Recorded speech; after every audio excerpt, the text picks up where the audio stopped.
In today's video, I'm going to show you how to avoid missing image reference issues in AutoCAD. When you attach an image to a drawing, AutoCAD typically links to the original file location. If that image is moved, renamed, or deleted, the reference can break and the image may no longer appear. One simple workaround is to use a screenshot instead of attaching the image as an external reference.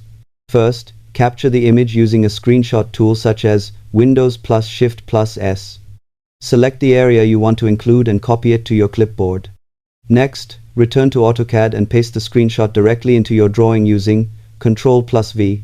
Position it where needed and save your file. Because the screenshot is embedded in the drawing, it will remain visible even if the original image file is later moved or deleted. This method is especially useful when sharing drawings with others or transferring files between computers. Using embedded screenshots can help prevent missing image issues and keep your drawings self-contained and reliable. Thanks for watching and happy drafting in AutoCAD.